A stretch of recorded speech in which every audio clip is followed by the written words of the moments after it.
Apart from Radio Caroline, there is only one other offshore radio station still broadcasting. That is the Voice of Peace, operating from international waters in the Mediterranean. So far, it has not been outlawed by any government because it does not broadcast simply pop music. DJ Mark Hurrell explained to the audience the purpose and the story of the Peace Ship. Ici, la Voix de la Paix, émettant de quelque part dans la Méditerranée sur 1540 kilocycles. From somewhere in the Mediterranean, we are the Voice of Peace on 1540 kilohertz. My name is Mark Hurrell, and I used to work on the Voice of Peace. In fact, I worked there for 3 months last year. And since January this year, I have been working for the station in London. Firstly, I would like to tell you a bit about A.B. Nathan and how the Peace Ship was founded. With me is Carl Kingston. He'll be joining me in a second, and he only returned from the Peace Ship 3 weeks ago after a 6-month stay, and he'll be telling us about life on board and about the programming of the music. I'm sure that most of you will be aware that the Voice of Peace is an independent radio station anchored 6 miles off the coast of Israel, which broadcasts music and messages of peace 24 hours a day, 7 days a week.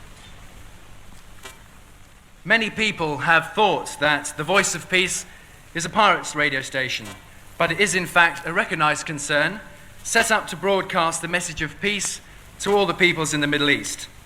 Although it is necessary to run the station as a commercial enterprise, any profit obtained is put to work for peace anywhere in the world where conflict or strife still prevail. The Peace Ship is the result of the ideas and efforts of an Iranian businessman, A.B. Nathan, and I'm sure that many of you will already know the history of A.B., but for those of you who do not, let me explain. A.B. fought as a fighter pilot in the RAF during the Second World War, and afterwards joined the Israeli Air Force. Having experienced the horrors of modern warfare, A.B. decided to create a radio ship which could use every effort to turn the listeners away from thinking of continued violence to desire to sit down together and talk about grievances. It was obviously essential that the radio ship should be neutral, not only in its position, but also in its backing and financial assistance. Deciding to operate a radio station to promote the idea of peace is one thing, but getting the idea off the ground was another.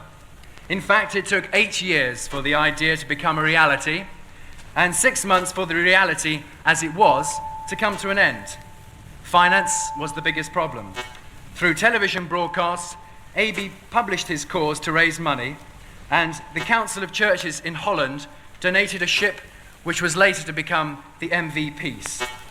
Having sailed across the Atlantic, he was able to equip the ship with transmitters and studios with the assistance of America's New Yorkers. But initially, the ship was not a commercial enterprise. Program started on the 26th of May, 1973, but in the following November, the station was forced off the air through complete lack of funds and eventually returned to Marseille. Reaction, as you can imagine, to the station was mixed. Great publicity made the world aware of the station and its aims, but many were skeptical that it would not do any good. Others were afraid that it would not be safe. The Middle East is hardly a playground, and even while I was on board, we were often visited by Israeli gunboats, but usually they were only trying to sell us the fish they caught.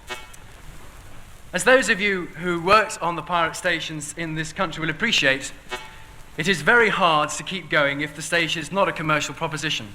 So, although the dream of the radio station had not lasted, A.B. still felt the idea could work. But this time, it had to be on a stronger financial footing. Having toured the world again to get support and donations to restart the Peace Ship, A.B. and the ship returned to its original anchorage off Tel Aviv in mid-1975 and began broadcasting again. 1975, in fact, was the turning point for the Peace Ship, not only with regards to its financial backing, but also in its methods of promoting peace. The ship continued to broadcast the message of peace, but the station became an active movement by putting any profits from advertising to work for peace throughout the Middle East and throughout the world. In 1973, when the station took to the air, many DJs applied for jobs, and so the presenters who were taken onto the staff tended to be those with quite a bit of radio experience. I believe somebody called them the hardy annuals. AB had no concept of how a radio station should be run, and so he relied on his disc jockeys to show him how to do so. He wanted to be in control, but as he did not understand how to run the station, he gave his presenters complete freedom on air. This may be fine for the presenter, but gave no continuity to the station. Now, the Voice of Peace is a team of DJs who are directed by a program controller, Crispy and St. John. This may be limiting, but a corporate identity is achieved, and because the people of the Middle East are made aware of this identity, a regular listenership has in fact been built up. It is not easy to assess the audience of the Voice of Peace, but it is felt that most of them are below the age of 35, as the format we use is top 40. But using only 50 kilowatts of power, the station is heard regularly in Addis Ababa in Ethiopia, Tehran in Iran, Jeddah in Saudi Arabia, and of course Israel, Egypt, Syria and Jordan. Not a bad range considering. Well, I'd now like to introduce Carl Kingston to you. I'm sure many of you are familiar with his face. He keeps on popping up in magazines everywhere. Carl's going to talk about life on the peace ship. Carl Kingston. And now on 1540, Carl Kingston.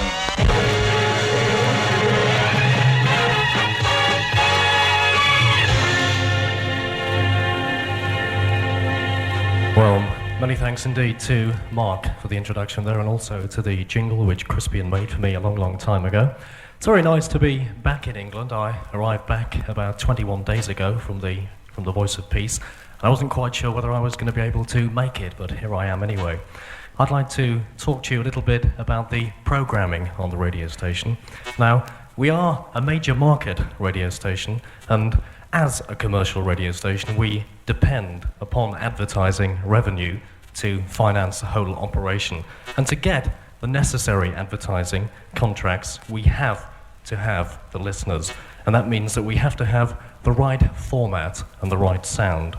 We've certainly gone through many program policies and changes over the past few months, but I'm pleased to say that we've come to rest with what we believe is the right format. To have the winning formula, you have to have the right kind of music, and this is proven by the ratings that we have and the increase in advertising that we have. You may say, what is the formula that we have? Well, it's unashamedly a top 40 format, just normal top 40 radio, similar to that was pioneered by Caroline and Big L in the early 60s. As such, we don't claim to set any musical trends, but we've certainly been responsible for making hit artists in Israel and throughout the whole of the Middle East. We've made many household names. We also have, with this format, more listeners than any other radio station across the Middle East, and that's what is important. We play the right kind of music, and with the right kind of music, we have the listeners to spread the message of peace. This is the thing, we play the music, and we have the listeners. Our paper's disappearing all the time, never mind. We have competition as well, because recently the Israeli state opened up their own commercial radio station to try and take away the listeners that we had. But unfortunately, this hasn't worked, and I'm very, very happy to be able to say that, because we still have more listeners than any other radio station in the whole of the Middle East. Right, moving on to what life is like on board a radio ship and the everyday happenings. It's obviously true to say that the worst possible thing that you can encounter is obviously a storm, as all the other jocks think. And you might think that you don't have storms in the Mediterranean, but I can assure you that you do, because the very first evening that I went out there, I was ably assisted on my very first program by a bucket, and I really did feel very, very bad. In summing up things, I'd like to say that I had a fun time on the peace ship, and I hope to be returning in the not-too-distant future. Also like to pass on Crispian's best wishes to everybody from R&I and all the other stations he worked for, and he wishes that he could have been here, but he's very, very busy. Thank you very much. Thank you, Carl.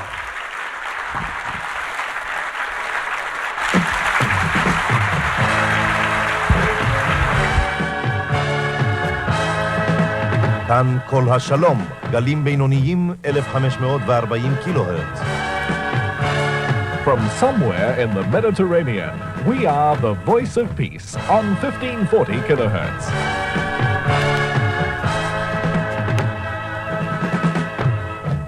On the Sunday afternoon, 8 members of the audience took part in a knockout quiz chaired by Andy Archer.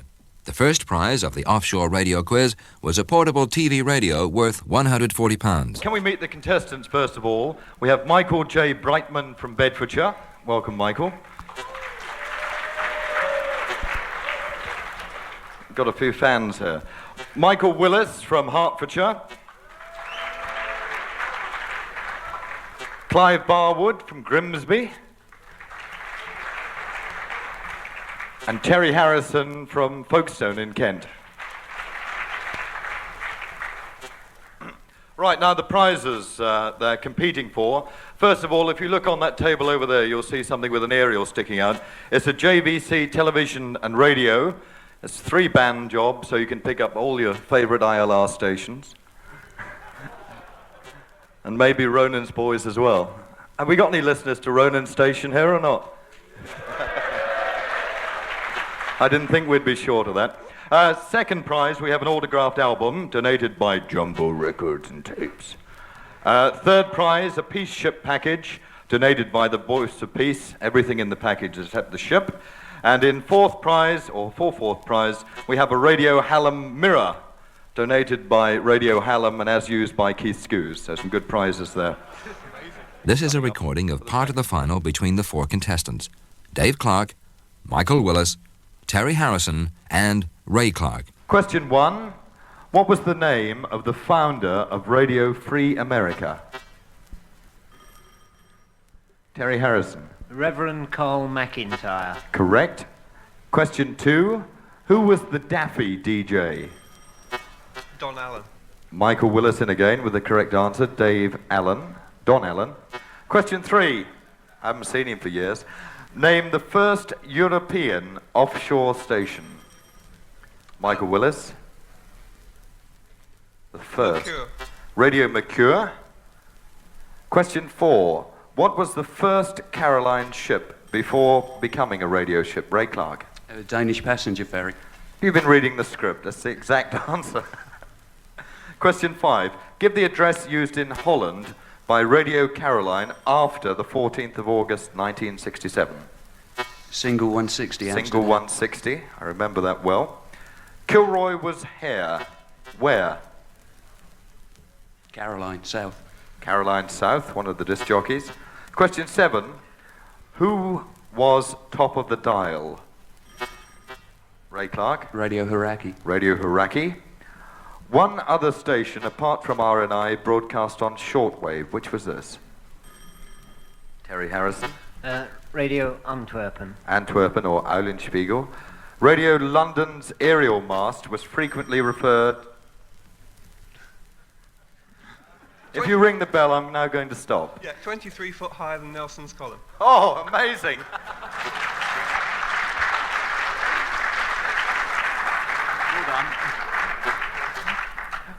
What an amazing piece of anticipation. I mean, I could have said being referred to 21 feet higher than. Could have gone for all sorts of things. What did CNBC stand for? Can you... Start again. Commercial Neutral Broadcasting Corporation. And? It's a 2-part question. You didn't give me time to give you the first part. And it broadcast from the Borkum Riff, which was Radio Veronica's ship anchored off Scheveningen, Holland in 1961 or 2, but round about that time the disc jockeys were Paul Hollander.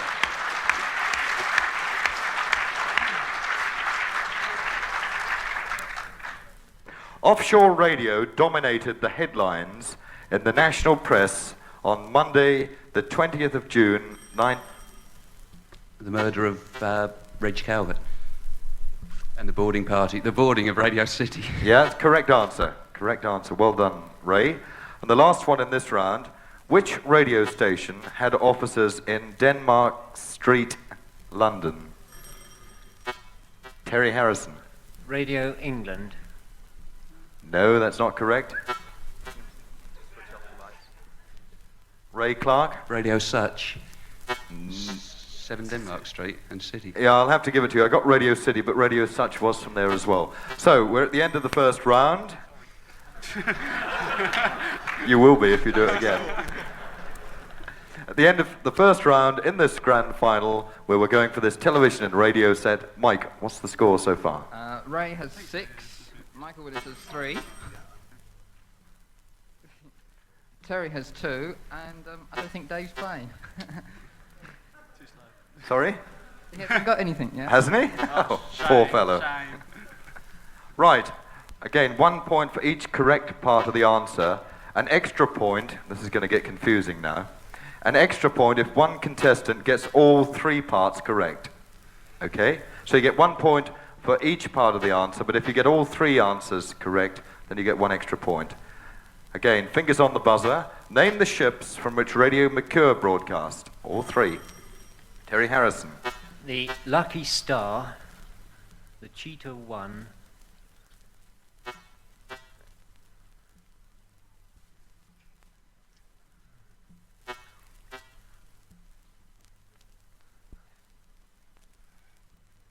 No, I'm afraid I'll have to. You've got 2 points there. Can anybody else name the other one? Ray Clark. Cheetah 2. Cheetah 2, so 1 point to you.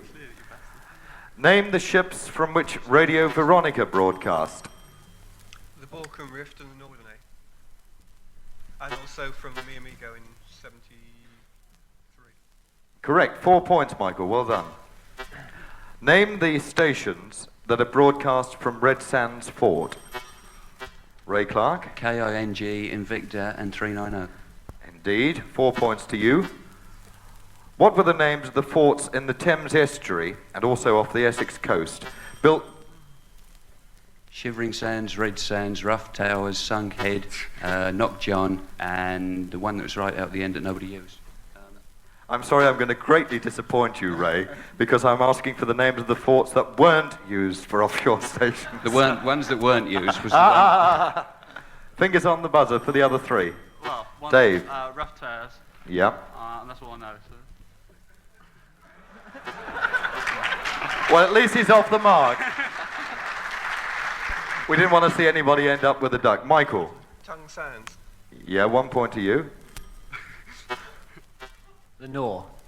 The Great Nor, yes, it was knocked down in World War II, I think it was. So do you work that out, Mike? It's a bit difficult, that. Okay. In 1966, after-hour transmissions were made by a station sending up a rival. Radio City sent up Radio 390 by broadcasting as Radio 310. Correct, 4 points. Well done. Well anticipated, Terry.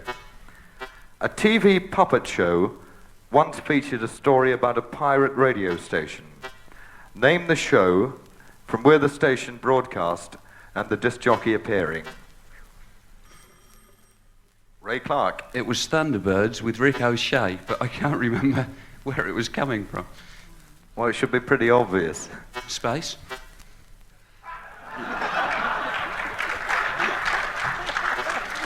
We'll give you that.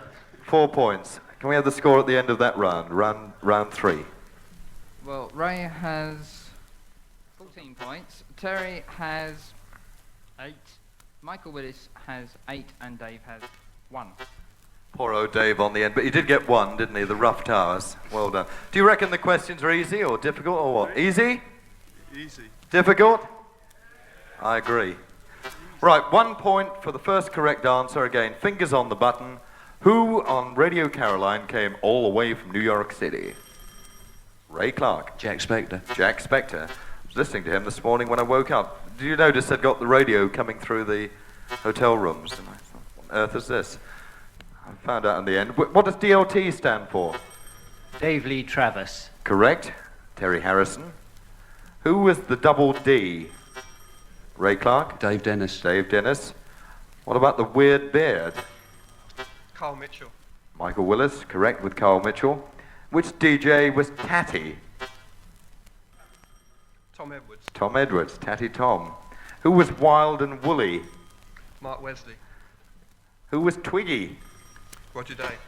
Michael Willis steaming in there. Who had cardboard shoes? Keith Skews. Keith Skews, another point. Who said hello? Tony Windsor. Which DJ sounds like a criminal? Who said Andy Archer? Robin Banks. Robin Banks. Get it? Which... Settle down now. Which German DJ on RNI would seem to be... Hannibal. Yeah, I bet he's the only one you can remember, isn't it? Axel. Axel Nash. Horst Reiner. Yeah, Vinky Vinky. Which station owner screamed? Ray Clark. Lord Such. Who was here last night. Which DJ was Dynamite? Dave Simpson, Tower Radio. Christ almighty. No, I've never Dave even heard Simpson, of him. Well done. Who was Rusty? Ray? Vince Allen. Rusty Allen, Vince Allen. Who was Neddy? Noel Miller. Noel Miller. Who was ugly, besides Robbie Dale? Ray Terrett. Ray Terrett. Who was TV on radio? TV not standing for transvestite. Tommy Vance. Tommy Vance. And last of all in this round, before we get the score from young Mike down here, who had an empire? Roscoe. No. Mark Roman. Mark Roman. He'd be very disappointed if he didn't get that. Well done. The end of that round, round 4. Mike. It's now Ray still in the lead with 22. Michael Willis with 16. Terry Harrison with 11. And Dave with 1. Poor old Dave. I think we've better give him a bit of encouragement, don't you? D-A-B-E. Okay, some more lunacy. We're going to play jingles backwards, then answer it at the end of the recording, okay? And here we go with recording number 1.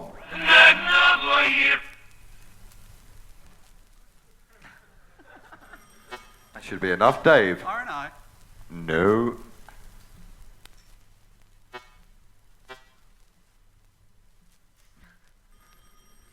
Britain Radio. No, I'm afraid I can't offer it anymore. Can we hear it? See? Simple. Mind you, I wouldn't have known it if I hadn't got it written down in front of me. Question 2.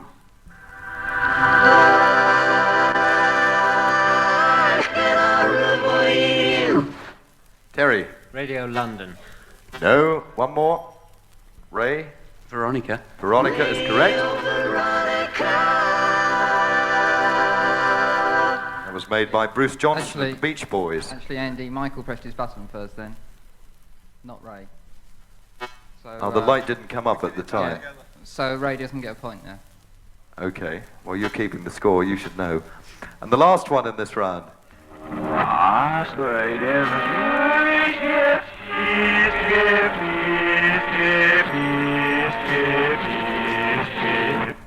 Radio Tower. Radio Tower. Let's hear it properly. Big T, Big T, Big T, stay tuned to Radio Tower. Oh. How the score, please? Right, Ray with 23, Michael with 16, Terry with 11, and Dave with...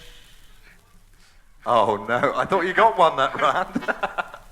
Okay, true or false? Again, fingers on the buzzer. 1 point for the correct answer, lose 1 for a wrong answer. Radio Caroline had offices at 6 Chesterfield Garden.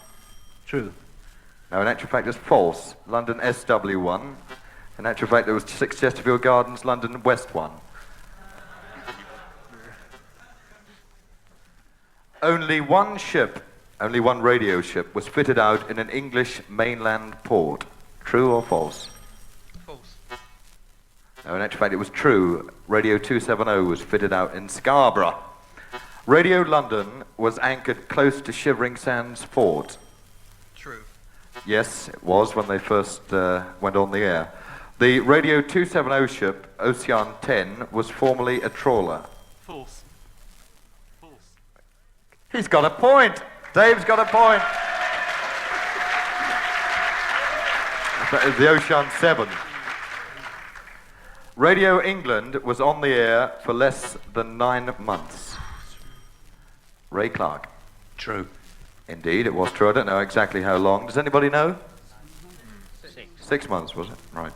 Radio Mercure was aimed at the Finnish-speaking... Denmark. So which language would they be using? Danish. Right. Robbie Dale broadcast on Radio True. Notice how I went Correct. Radio Hauraki was named after a town near to its anchorage. False. False. Yeah, why was it named? I don't know. It was a Gulf. Yeah, it was named after the Gulf of Hauraki, right? The Mebo 2 was the newest ship. True. No, in actual fact, it was false. The Janine, which was Radio Atlantis' ship, was built in 1957. Continental Cabaret was broadcast on Radio 390. True. Which other station would have a program? Continental Cabaret. Correct. A member of the royal family has been on board a pirate radio station. True. Yeah, do you know who it was? I think it was Prince Michael of Kent went aboard the Galaxy. No, it was Prince Richard of Gloucester, who's now the Duke of Gloucester, in 1965. But a point all the same. The address of Radio Caroline North was P.O. Box 259. False. Yeah, it was Box 3, Ramsey, Isle of Man. Radio London's ship was formerly a passenger ferry. False.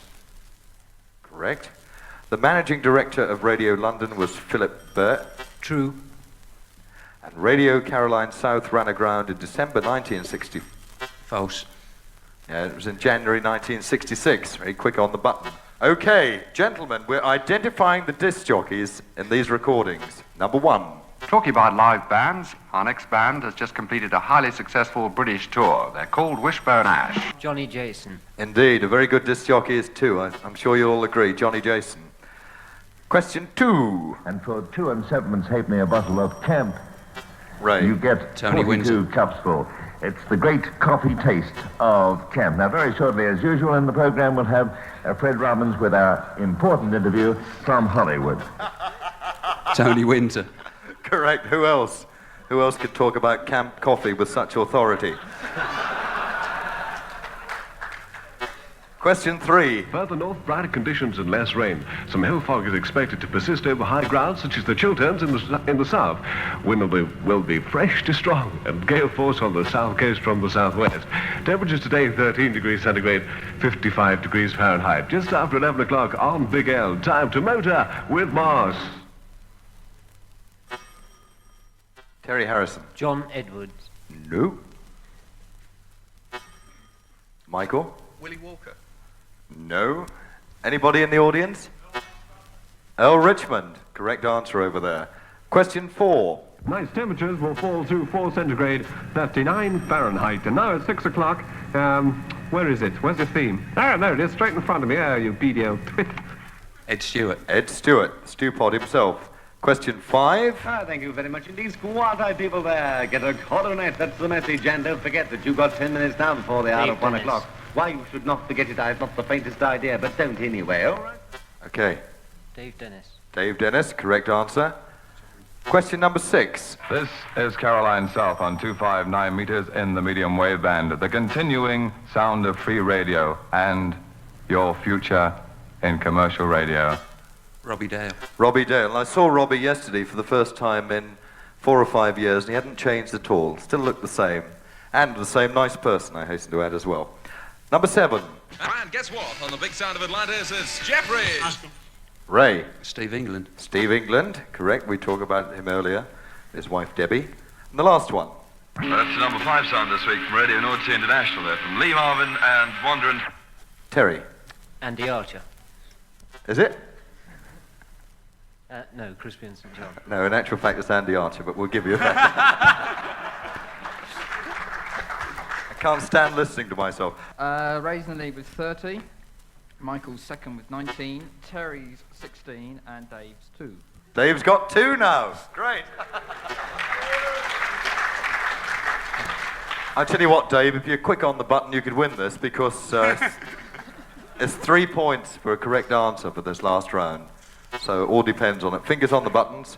What were Offshore 1? Tenders. Tenders, 2 and 3. In 1965, Kenny and Cash made a record called... Sorry, I pressed it by mistake, I don't know. Kenny and Cash made a record called Knees. What was the B-side called?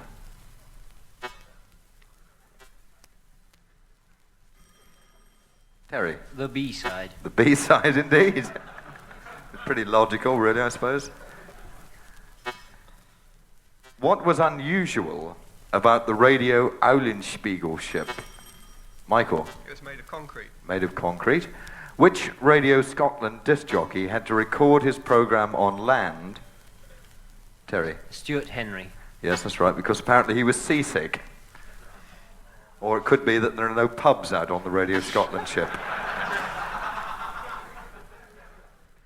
On a Clear Day by Frank Chaxfield. Radio 390. Yes, it was their theme tune. On a clear day, they could see the tender coming. Around Midnight by Jimmy McGriff. Caroline's original signature tune. That's right. Black Bear by Frank Cordell was the theme of which radio station? Michael? Was it City? No, it wasn't. Anybody know? Radio Scotland. Poor old Kevin here, he was knocked out earlier. He's answering all the questions now. Born Free.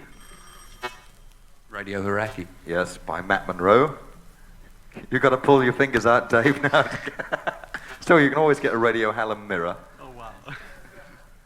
Only... I was going to get you up to present it, Dave. Trouble is, if you looked in it, it would crack. Only one offshore station has been invited to run a land... Radio Haraki. Indeed. And last, the question which is going to decide it all. Which station broadcast the Midnight Surf Party? Ray? Caroline North. Caroline North. And that's it, the end of the quiz.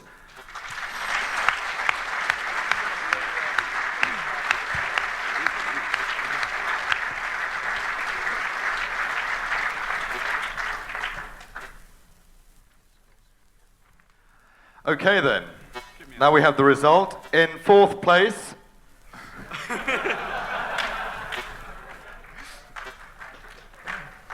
with 2 points, Dave Clark. Come around, Dave.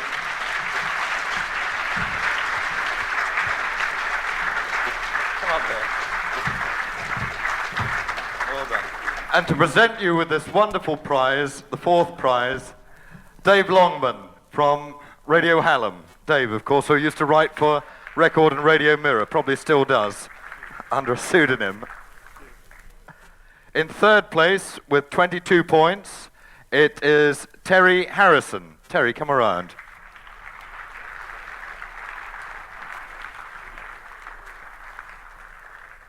You've won a package from the Voice of Peace. I'm sorry Tony Allen can't be here to present it, but apparently he's disappeared. But that's it down there. We'll give it to you as soon as we finish. In second place, with 26 points, Michael Willis.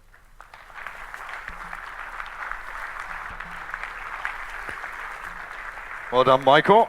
Thanks, 10 years of offshore radio, autographed by Graham Gill and Rob Eden and Robbie Dale, Bob Noakes, Michael Lindsay, Dick Palmer, Alan West, Chris Moore, Spangles Muldoon, quite a few. Hope you enjoy listening to it. Thank you.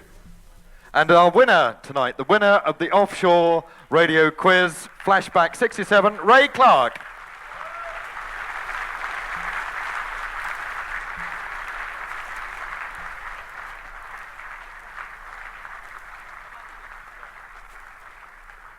Well done. I don't know how you do it. Do you sit and read books or what? No, I've just read Offshore Radio once, I think, and it was more with luck than judgment, wasn't it? You must have found the questions pretty easy because you were answering most of them pretty quickly. I just shut my eyes and hope for the best. Thought of it once I pushed the button. Of all, which station sort of brings you back the nicest memories? Well, it can only be one, really. That was the original Caroline. That was the one you enjoyed most of all, was it? And Atlantis, yeah. Yeah. Anybody else agree with our friend Ray here? Yeah? All right then, Ray. Many congratulations, and we've got a lovely prize for you. Which look at this. This is a radio. It's shortwave, medium wave, and VHF. Also, there's a television in there as well. Small screen. I suppose that's what, about 2 inches by 3 or 4 inches, something like that. Looks very nice anyway. I hope it gives you many hours of pleasure. I hope you tune into the right station as well.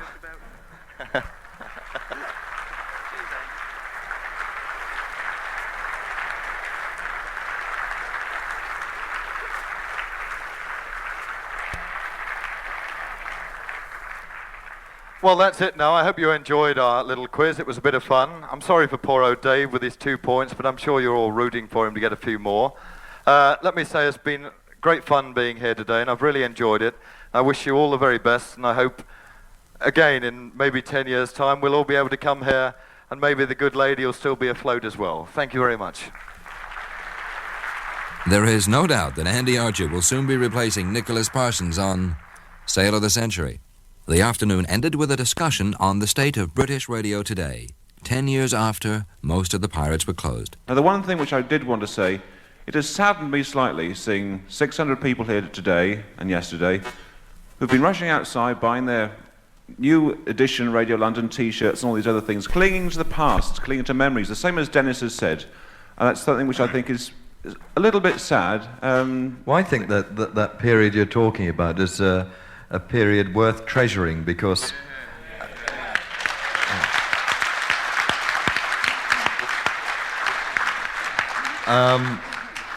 Thank you. At that time, there was a lot of things going. You know, there was a whole Carnaby Street thing, the Beatles, Flower Power, Twiggy, you name it. All sort of nice things and a lot of energy.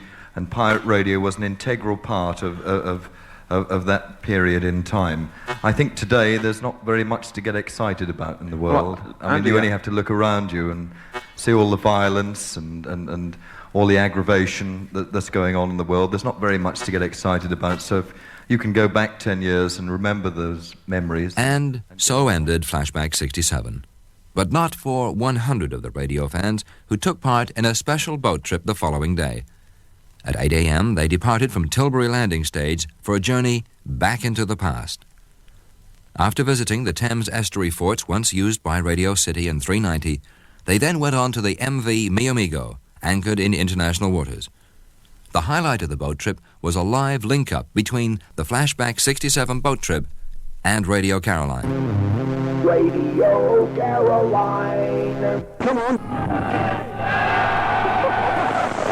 Very great. Great. How long have you been at sea now? Yes? And what have you been doing since 8 o'clock this morning? What have you been doing? What have you been to see already? Yeah? Can't stay any longer. Okay then, really great to see you. Certainly will. Keep listening, won't you? Right, now where's my colleague Roger Matthews? Is he downstairs in the studio? He is.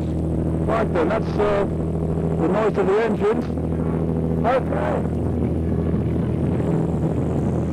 And there they go, sailing off into the distance, playing the good old Caroline tune. Far out, Tom. Far out.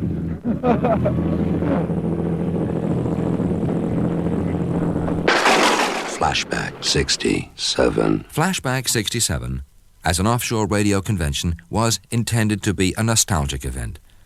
The success of the convention can best be summed up by the comments in one of the many letters received by the organizers after Flashback 67. May I thank you, the organizers, and everyone who helped to make the convention what it was, from the bottom of my heart, for an unforgettable experience I shall look back on and treasure for the rest of my life. Amigo, amigo.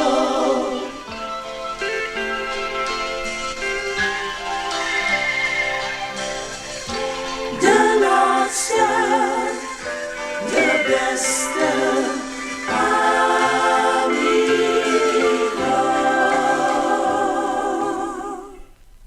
Ah, well. I rather enjoyed listening to that, didn't you, Mary? Oh, those were the days. Radio City, 270, wonderful Radio Caroline. Oh, and 390. Old Ted used to enjoy listening to that one. Rolly O'Ryan, yeah? I should never have closed them down.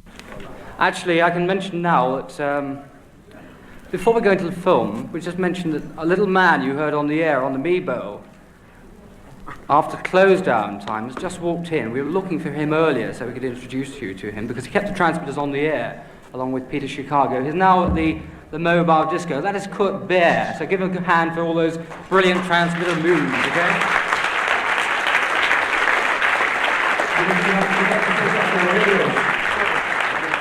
Come on, Kurt. Give us your one line, please. Greetings from Switzerland, from Bruno and from Mr. Meister and Bollier. And they asked me to tell you, please don't forget to switch off your radio. You're wasting your batteries.